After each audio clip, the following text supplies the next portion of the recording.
War Eagle Auburn family, welcome back to another edition of E2C Network Live, where we get together and we talk about what's going on in the world of the Auburn family spectrum. We're always heavy on the sports here on this channel, but if it's orange and blue, it's what we do.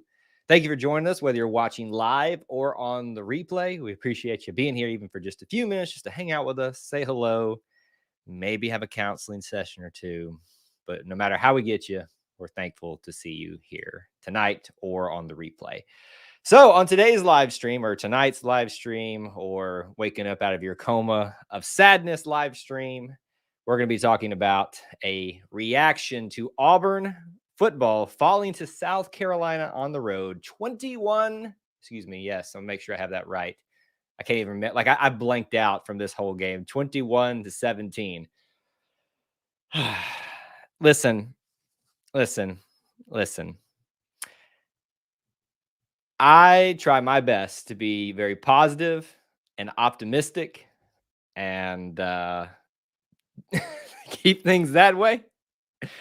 But even I can't put lipstick on a pig and tell you it looks good. Wow. How the mighty have fallen. Now, this is a reaction show, so naturally things are going to be a little bit more raw. There's very little discussion that we're going to be having here about stats and stuff like that. This is initial thoughts, impressions, things that stuck out to you, and I imagine those are not very good things at this point.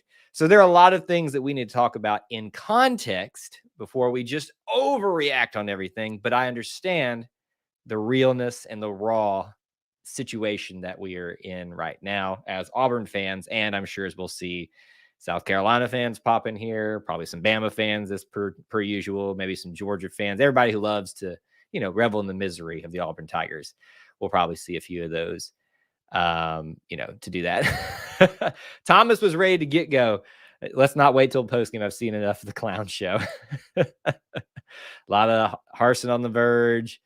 Thank you for that comment, Ryan. Joe,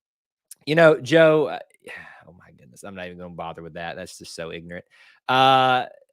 Let's see here. Not impressed at all with Bobo and Mason this year, just the overall product on the field. By the way, if you haven't already, please do make sure you say hello by saying War Eagle, even though it's not the best of War Eagles tonight, but also post where you're from, city, state, international, all that good stuff. William, I do want to address this comment, and I know you mean this sarcastically, but I'm gonna defend Finley as I have Bo all season here. So this is nothing to do with Finley. We'll talk about that in just a little bit here. Not seeing how the staff stays whole after a loss like this. Well, stranger things have happened. You fire the only coach to beat Alabama more than any other. I've seen stranger things happen. There's my first shot of the night.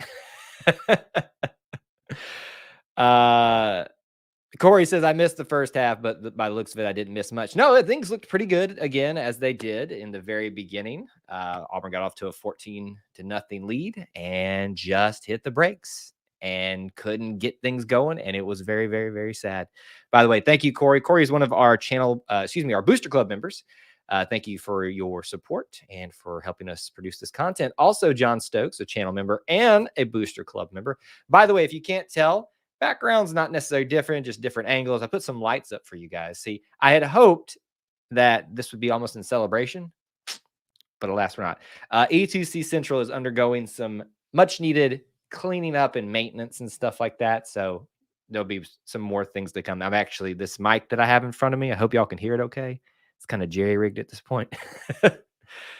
So we'll keep going with comments and questions, things that you guys are wanting to talk about.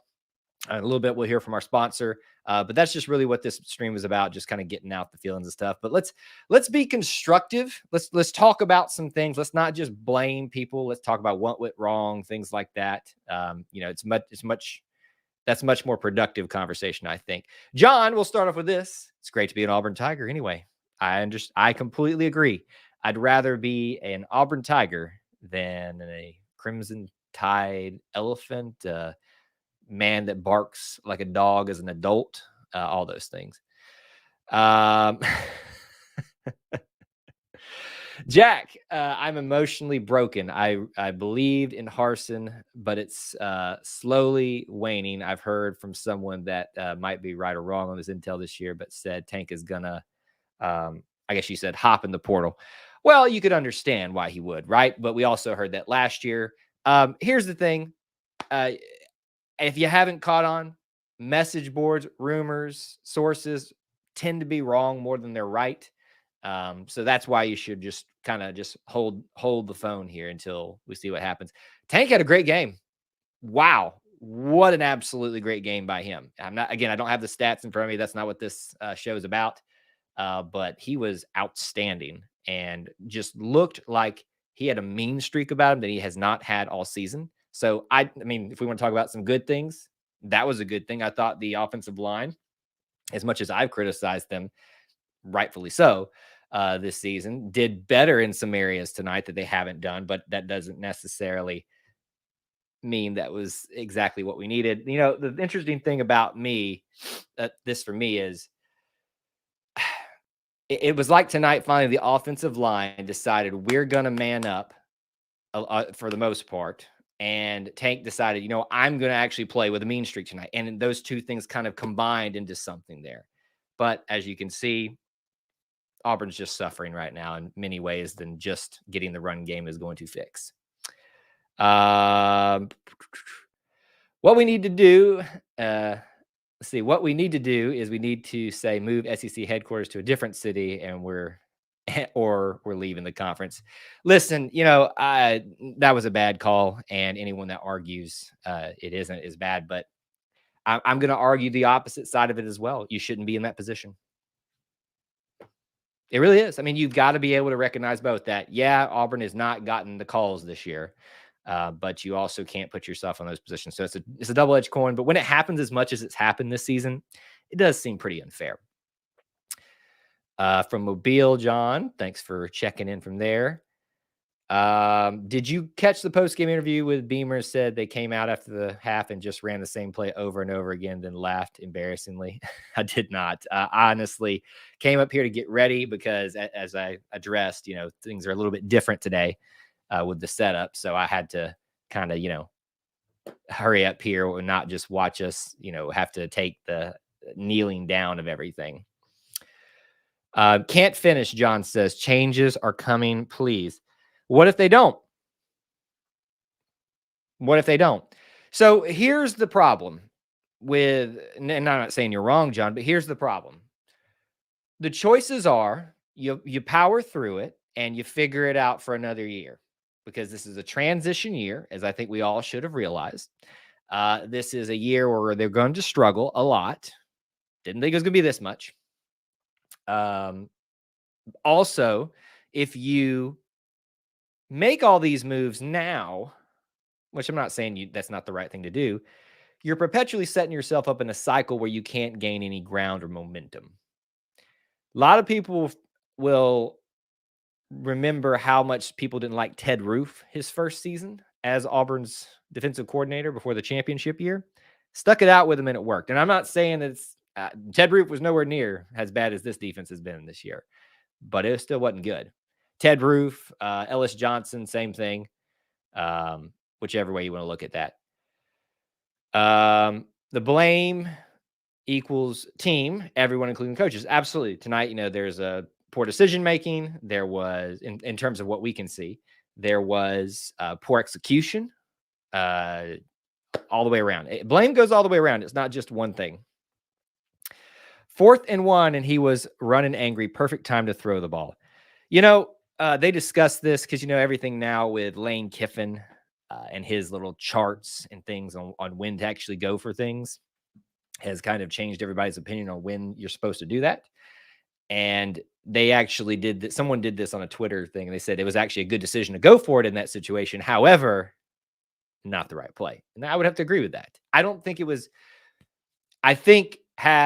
it's always one of those double-edged swords, right? Because he looks like an idiot now for going for it, but he'd been brilliant if he had made it. So, it's kind of one of those things. It's not the play call was the problem, not necessarily, and the execution of it too, because Finley overthrew Not a wide open, but an open receiver on that. Interesting thing that a quarterback overthrew something this year.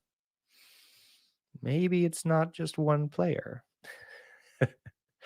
Sorry, I'm doing a lot of thinly veiled shots at some people with some certain comments, but hey, I'm a little raw as I've been all week tonight, and I will continue to be this next week. Hopefully, Thanksgiving coming around will make me a little less raw about everything. Let's see here. I really never thought Auburn would become a bottom tier team in the SEC. It's Charles Barkley. Terrible. Thank you for your support, by the way. Plainsman Murph is one of our channel members. So is Auburn bottom tier in the sense that the program is in the dumps and has been for a while, would definitely be considered bottom tier? No. This year, are we bottom tier? Clearly by the results of everything. They showed the stats right before the loss actually came into effect, and Auburn was sitting, I think, at fifth overall. So this will probably move them down into second to last behind. Well, maybe it's even last now. I don't know. It's really, really not good. But listen, this is a year, if you were expecting to win a national title, if you're expecting to win an SEC championship, if you're expecting to go to get 10 wins, if you were expecting to get 9 wins, you were probably setting yourself up for failure. I set myself up for failure at the beginning of the season by expecting or predicting that we were going to get 8 wins when I wanted to predict 7. I bought into the hype, as I always do. I tend to shift toward an optimistic view. And here we sit, 6-5. And to get that 8 wins, we now have to win out, which means we have to beat number 2 Alabama and then somebody in the Birmingham Bowl. Probably going to be a Conference USA foe, probably going to be Memphis or something like that. I don't know. John says, I think the Auburn has a bright future and they are going through growing pains. They will figure it out. Thank you, John, for throwing that in there as well. I have a feeling, I don't know why, but I have a feeling that you somehow are connected to my cousin who's throwing that term out as well. Listen, this is not the end of Auburn's program yet. Is the trajectory good? No. But if you think that, we're in the pits yet, just look over the state line to Tennessee. Look up a little bit further north to Vanderbilt. I mean, look at the South Carolina. They had a good game tonight, but they fell pretty far as well. Dusty, one of our channel members and Bush Club members, thank you for your support, sir. This falling apart, coach can't seem to stop the bleeding transition year or not. This is unacceptable. Absolutely. I think, Auburn, the only reason I wouldn't say maybe it's unacceptable is because they're bowl eligible. I think the expectation always is bowl game, period. That is the bottom line, or else it is absolutely failing. You could say that just making to a bowl is kind of failing for Auburn as a program. In a transition year, I'm willing to give them that little bit of grace. But yes, I would agree that there's a lot of bleeding. Some of it's just out of bad luck, whether it's bad calls, significant injuries. Because let's go ahead and break this down tonight. You lost your starting wide receiver, your number 1 receiver, arguably, your number 1 quarterback, your number 1 kicker, your number 1 linebacker. And then you were out for at least a half with one of your best pass rushers, TD Moultrie, I believe. Who else was, and then they had to shift around the line a lot. All things considered, they got off to a great start with all those things. Ben Patton, he was 1 for 2 on the night. Boy stepped up and made at least one of his kicks. Can't expect him to make 2 as the backup kicker. Things could have been a lot worse. Some players responded, some people didn't. Some coaches responded and some didn't. Tim Miller, 22 rushes for 164 yards tonight. Yes, Tank is not the problem tonight. Tank will grade out very well for me on our Monday night live stream. So you guys will have to come and check all of that out. All right, here's what we're going to do real quick, because I want to stay on with you guys as long as you need to. This is our therapy session, but I want to make sure we go ahead and thank our sponsor, manscaped.com. You can take advantage of some great holiday items for specifically men in the men's grooming area over at manscaped.com by using the code E2C to get 20% off plus free shipping. That's code E2C at manscaped.com for 20% off and free shipping. Talked to you guys a lot about some of the products that I've been trying out over the last month, and it has been a great success there. The thing that I'll share with you again tonight is their Lawnmower 4.0, which is just one of the best men's grooming just tools that you can have. Because, I mean, look at me right here. Not that I shave my arms or anything like that. It gets the job done because I've tested it, and it is a very, very good razor. And I could just basically tell you all of the things that go into making this such a good lawnmower. But the one thing that sells it more than anything else is that it is wife approved. She was amazed at how good a job it done because she's had to shave this back before. But check out that product, many others over at manscaped.com. 20% off plus free shipping. Again, that is using the code E2C, going to manscaped.com, 20% off plus free shipping by using the code E2C. Make sure you take advantage of those savings this holiday season with Manscaped. All right, let's get back to discussing our program. And I mean that in a falling apart sense of the word program. Let's see. Unbeaten Lake. We should not allow Harsin to leave for Washington. Have 3 coaches in 3 years is a really bad for a team. For instance, Tennessee. 3 coaches in 3 years. Who's the third one? Oh, you're talking about, I guess you may be counting the interim coach. That doesn't really count in my book. That's just a transition period while you're finding out. If that's what you're referring to, they would have 2 coaches in 2. Well, I guess that would be if you're talking about getting another one. Yes. Listen, if you don't want Coach Harsin to go, if you don't want to become the Tennessee of rotating coaches, you better treat him really well. You better hope that he is not getting fed up with the reaction of the Auburn family, because that's a very strong likelihood if that continues. I listen, he's got ties up there. I don't know personally why he would leave here to go up to the Pac-12. No offense to the Pac-12. Did you see what Oregon did tonight? They're just not going to get it done for getting you consistently into the college football playoff. You got the game is in the SEC and the Big Ten. That's it. Really, at this point, it is. So you got to be in one of those conferences. So he'd be doing himself a disservice by doing that.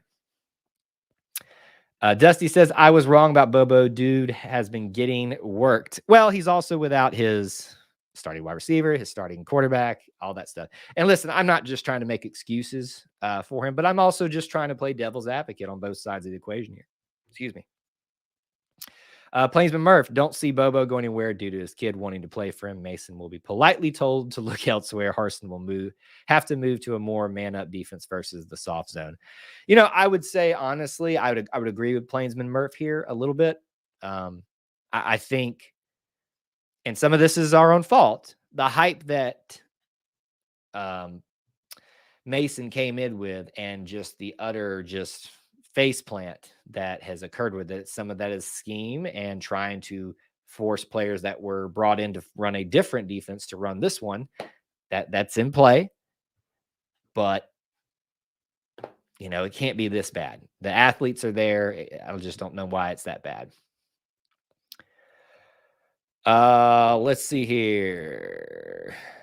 Who dat says defense is not as bad as Mason is making them look. I'll disagree with you a little bit. No, it is both on coaches and players. Yes, the scheme can be terrible, but Auburn's got the athletes out there, so it's an execution thing too. Unbeaten says UCF. Is that a comment from earlier? I wish I could be that optimistic. Well, that's my job, right? When everybody else is down here, I'm trying to put. I said at the beginning of the stream, I can't put lipstick on a pig and expect it to be pretty, but I'm trying my hardest to at this point. Clay says Tank will transfer, clearly isn't happy and has a great reason to be. I agree that he has a reason to be unhappy. I would be too. I just lost to South Carolina. But if he leaves, it's not just simply for that reason. Tank if this was a situation where Tank wasn't the guy at running back, then he's probably gone. If he's a dual situation, I would say he probably looks elsewhere. But he's sitting on a pretty sweet gig here at Auburn right now, so I think that's going to force maybe him to stay a little bit longer than you think.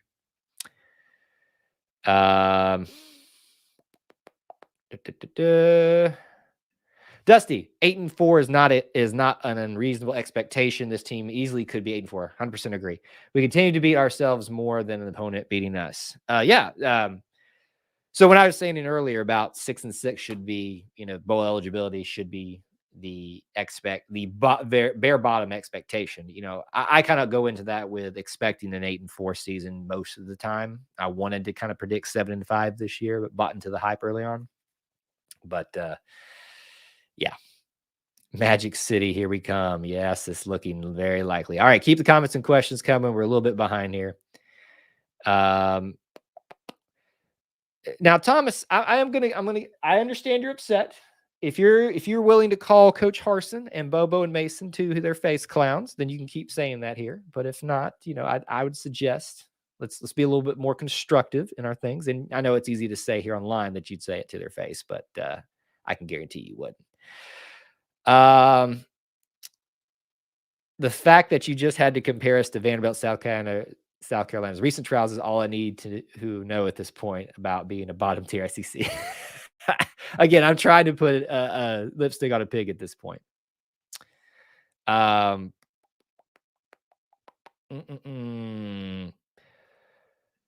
All I can say is at least we didn't hire Sark. Texas fans are probably having a worse time than you are. So always remember that somebody always have it worse. Yes, they do. That Sark. Listen, I was so happy when we didn't hire Sarkisian. I was so happy when we didn't hire Louisiana Lafayette guy. I get that he's still having somewhat success, but I did not want to go that route.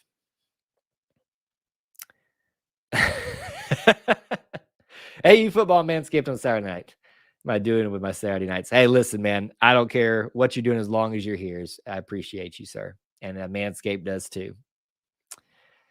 Clay says we should have hired Hugh Freeze. I would have been somewhat in favor of that move. Here's the one thing. I don't want to just squash the discussions. We should have done this. We shouldn't have hired Harsin. I get that the frustration's raw right now, and I'm not trying to just squash that. But, what does it matter at this point? You got Harsin.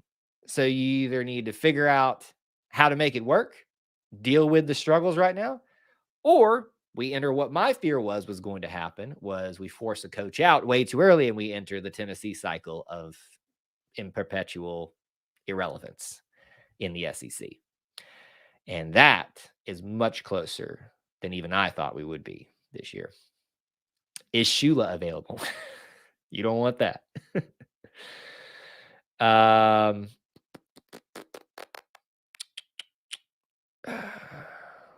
Let's see here. Trying to catch up a little bit here. Mason's making us look. Mason's making us look like Vanderbilt on defense. That's probably the case. We maybe are getting a wide receiver transfer from Oregon. Well, that depends on what he wants. If he wants opportunity, it's here and in plenty. The problem is who's going to be the quarterback? Is Bo going to stay? I would say probably so at this point. So that's a plus for him because we've seen the improvements from Bo. I guess that's the thing that I would say for Auburn fans. I know I'm kind of bouncing around here. That's what a reaction show is all about. Think about it this way. What are some things that have improved this year? Bo has improved this year. In some people's minds, leaps and bounds. In my mind, he just improved. It wasn't leaps and bounds. It wasn't like he was a terrible quarterback, if you were being reasonable. But that's a big thing, and that was one of our biggest issues. Was last year was having a quarterback that really was inconsistent at times, very inconsistent at times.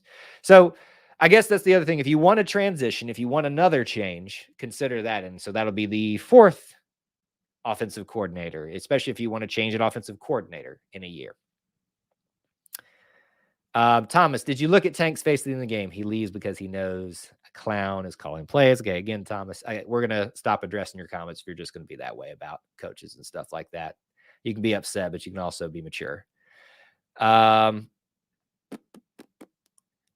Let's see. I know people want Kevin Steele back, but if Gus didn't get fired last year, I think Steele would have left because of all the rumors. We probably still would have hired Mason anyway. I don't necessarily agree with that, because if Gus is still head coach, if he didn't get fired, then the rumors wouldn't be there about Steele trying to oust him, right? I mean, that stuff goes on behind the scenes all the time, but regardless of that, I don't know. Still, I think we would probably be sitting in the exact same situation. Not the exact same situation. We would have Coach Malzahn. We would have Coach Steele, probably a different offensive coordinator again, because people wouldn't want Chad Morris. So what would have happened, we'll never know. I would say we probably have a slightly better result than this. That's just my opinion. Devin, good to see you. Thank you for all your interactions on social media too, Devin. It's great to see you over there. I get that this is an embarrassing loss, but man, I didn't realize how nasty Auburn fans can be, saying we need to leave the SEC. I'm not talking about anyone here. I think people need to take a step back. Well, here's the nature of it, Devin. And again, this is a reaction show, so people are going to kind of share what they want to, some in immature manners. People get to hide behind their profiles and their comments because they don't think there's any ramifications for them, because they don't think they have to say it to someone's face. So that's why I actually enjoy doing this, because everything that I say here is I'm responsible for, because my face and my mouth are connected right here. So I try to be very measured in what I say, if you can't tell. And that's why I try to play devil's advocate a lot into things. And I'm not trying to like toot my own horn here, but I'm just trying to help people understand, let's cool the jets a little bit. You don't have to be the first one to get out a snippy quip or something online, stuff like that. It's fun to have a little fun with it every once in a while, but things get a little crazy in moments like this. Serious question: is Kevin still on the payroll? I think he is. Gus is. Gene is. A lot of people. Cal. I keep wanting to Stan.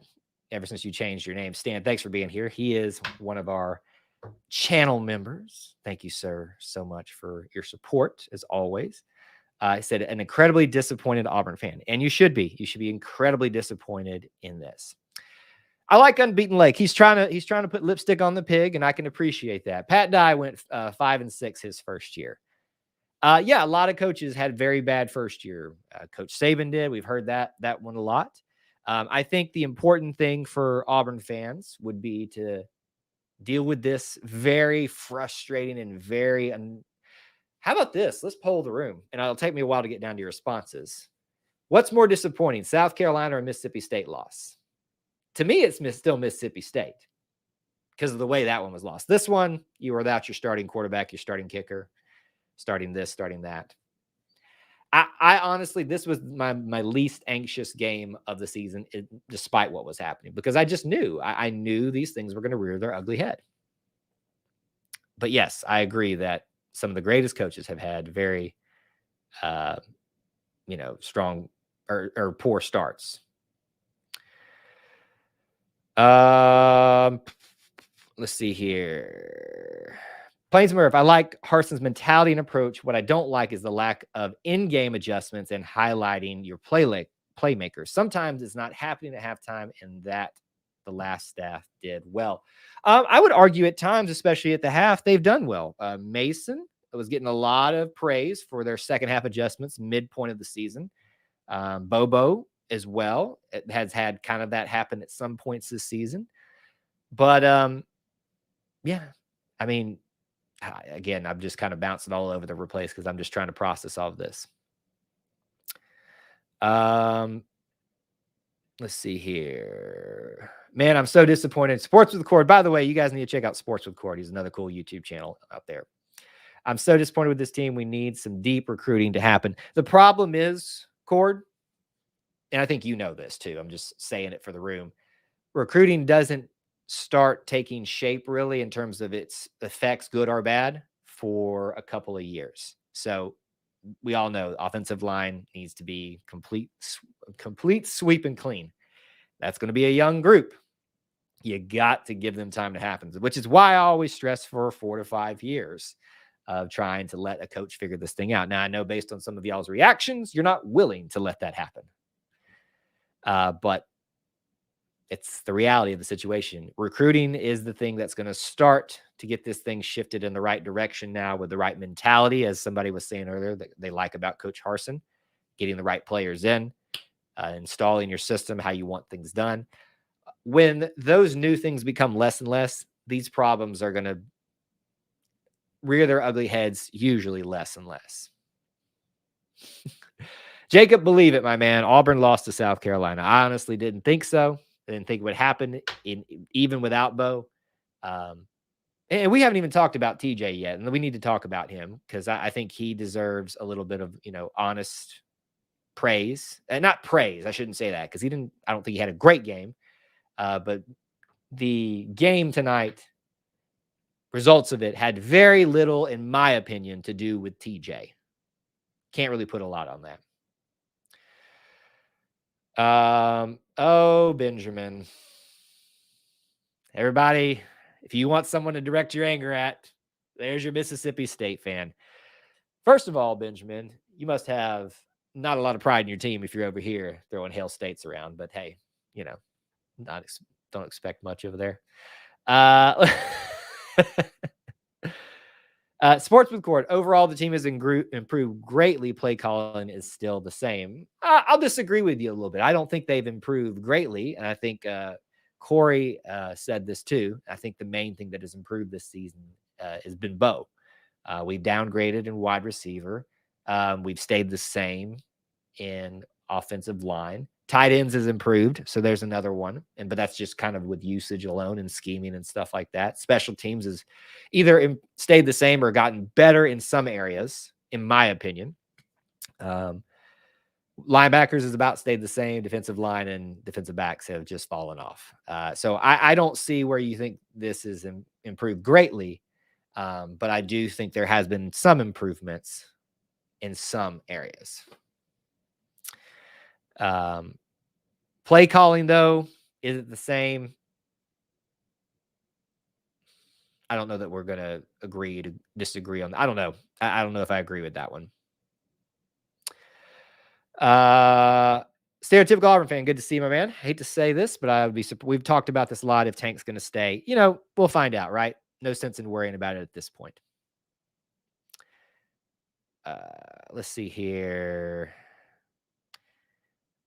You were talking to your dad, and he thinks Harsin will give the coordinators one more season. Agree or disagree? That's a great question, Devin, and something we've already kind of addressed. I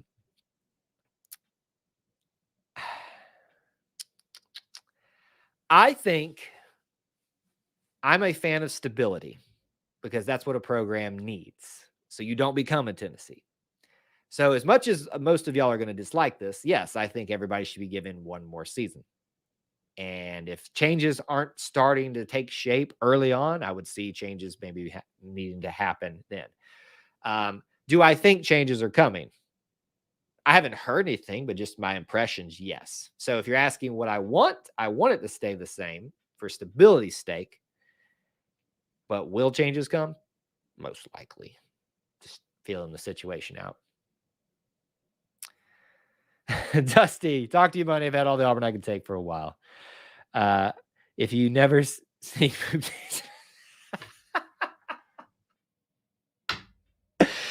Oh, Dusty, I love you, buddy. Have a good night, sir. Hope you feel better tomorrow. Mississippi State was the worst loss. I think so. Yes. So Thomas, yes, I've talked a lot about my discussions that I've had with some Georgia fans after the Georgia game, and they would disagree with you that he had a history of bad play calling. He had a history of streakiness, is what they called it. And based off what I remember, I kind of think that is what we're seeing here. Stuart, depends on how you look at recruiting. If you focus on stars and where you fall in rankings, then yes, Auburn is not doing well. But if you focus on are the coaches getting the right people, you won't know that answer until later down the line. Then you don't know. And unfortunately, that's something that the beat writers and the media groups have ingrained in us as Auburn fans is, it can't be good unless we're, in the top half of the SEC and in this arbitrary ranking, in this arbitrary scoring system. So, yes, in arbitrary rankings, we are not doing good. But are we getting the right ones in? That'll take patience. Stan, I have to agree. Even me trying to be optimistic and trying to put lipstick on this pig, I literally just sat there flabbergasted at it. I guess I can see a scenario where it makes sense to go for it, but you don't run it. That is just awful. Sports Court, exactly. I agree with you that the improvements with Bo and using tight ends more, Harson's got them going in the right direction. Yes, those specific areas we are 100% on the same page on. But when we're talking about the holistic improvement of the team, the record stands for it. The everything else is not trending in the right direction. But a trend is something that you use over time and not just one season. So we've got to have next year to see what really happens before we make definitive statements. TJ's okay. The game was lost due to poor coaching decision and bad special teams play. It was one bad special teams play. Well, I guess you could, if you want to give Ben Patton some fault. I'm not really faulting Ben Patton at that point. TJ, I think, played good enough at times. I think some of the things that people love to criticize about Bo, he did as well, and you'll never hear that from the places that love to champion TJ as a better quarterback than Bo. But unfortunately, I said this going into this game, and I still stand by it, that you should not use these next two games as a reflection of whether TJ is a good quarterback or not. I think Bo is still the best option out of the two of them. If they both stay this season to next season, we'll find out, right? Again, coaches will make that decision based on off-season progressions.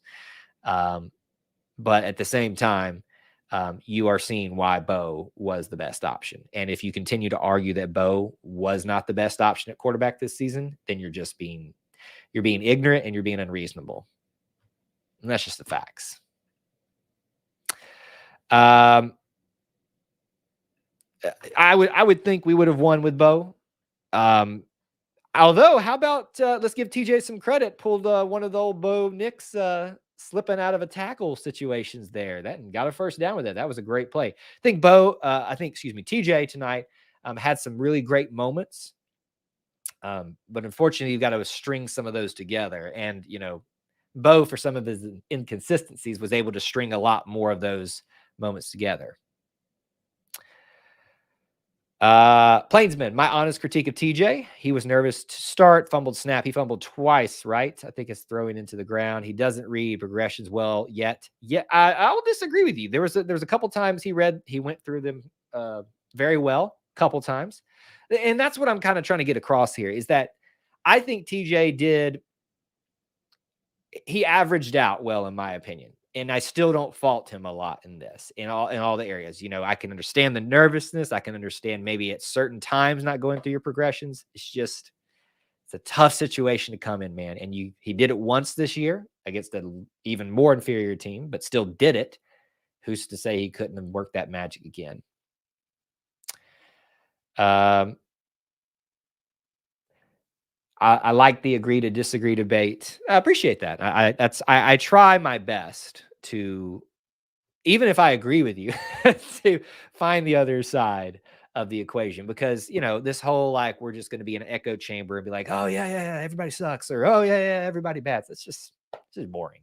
It's not the point. It's not the why I wanted to get on here. Is just to either toot our own horns or just make each other mad. I want to try to find the other side of the story and try to discuss it. So I appreciate the words, Cord. Let's see. Jacob says plenty of great coaches have lost to teams. Kirby Smart lost to South Carolina. Yeah, I think the frustrations are now coming because not just because you lost to Mississippi State and you lost to South Carolina. There's a trend this season that Auburn fans aren't liking, and rightfully so. Again, but you got to put it in context with all of the injuries and the stuff that else is going on here. Hudson is a good receiver. We did need him. However, Shed stepped up in some good areas. At times, Javaris did. Demetrius Robertson. I just don't know, guys. I really just don't know. I expected a lot more out of him. I really did. And it's a little bit disappointing. All right. We're not going away right this moment, but I do want to go ahead and get some little information into you guys about what the week ahead and coming up. But keep the comments and questions going here. We're not going just yet. Our therapy session is still in session as of this moment. But if you'll check out some of the links in the description of ways to help support our content, again, one of those major ones that's pinned at the top of the chat too, and in the description, use the code E2C over at manscaped.com to help support us here by supporting manscaped.com. Great deal there, 20% off plus free shipping. There's also other ways, the Booster Club, becoming a channel member here, all both starting at $1 a month, TeePublic, PayPal, all that good stuff. This week, Monday live stream, breakdown and grades. It ain't going to be good, but we'll have fun anyway. Tuesday night live stream, basketball. It's going to be good.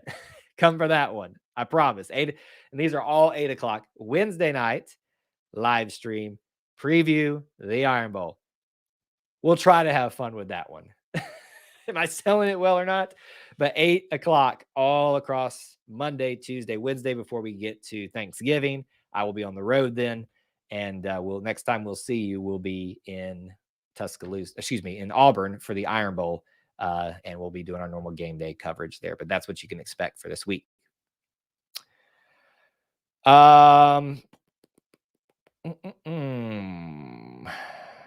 Trying to catch up here a little bit. And I'm trying to, not that I'm trying to ignore a lot of y'all's comments, but some of them are kind of reiterating here. And not that doesn't make them important, just trying to make sure we get to some of those things. I think Bo's going to come back with a vengeance next year. He really wants to win. He's striving under Harsin. I gave Auburn a chance against Bama, but without Bo. But with Bo, not without TJ. Yeah, I would agree that obviously our chances are lower, but let's see what happens. If there was ever a year to be struggling and to have your number one quarterback out, this is the year. Bama is not the Bama of old. They came close. They struggled against Arkansas. They have a pretty good quarterback, which we've made some quarterbacks look really good this year, and that's about it. So this is the year to do that. Yes, we have to fix the O-line regardless of who calls the plays and executes it. 100% agree. 100% agree. And I didn't even talk about that a lot tonight because I don't think that the offensive line had a terrible game tonight. I think they did a good enough job. They let TJ get sacked a couple times. They, at times, didn't open up some holes. Tank kind of made the holes for them tonight, which is what's been missing for him. But at the same time, anyway. I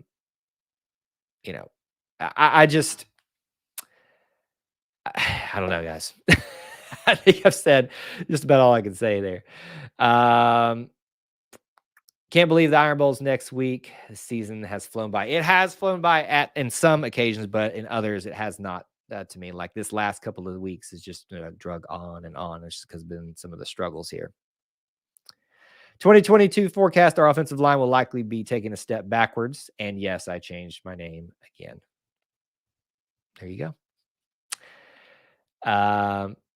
Sports Record, I don't like the Demetrius fit with Auburn. And I guess you're saying Demetrius as in the wide receiver. That I always get the two. I know it's Demetrius and Demetrius, but that always gets mixed up for me there a little bit. Yeah, I don't know. So far, the fit doesn't seem to be that great, but I'm willing to give him another year, but it's been a little bit disappointing. I would agree that the offense is confusing. Devin, thank you so much for the kind words. I try to entertain. I really do try. Corey. Oh, Corey. All right, guys, I think that's going to do it tonight. Again, I know this was not the most fun of live streams, but I appreciate each and every one of you for being here. Those of you that joined live, but also now that are watching on the replay. And I know we are just not having fun with football at the moment right now, but I hope that we can find some enjoyment here being together, because I really do mean that you guys have created the best little family within the Auburn family. And whether we agree or disagree, I love being here with you guys live. I'll see you this Monday. Be prepared. Breakdown and grades are coming up very soon on Monday night, 8 p.m. Eastern time. It's going to be fun. Breathe. It's going to be fine.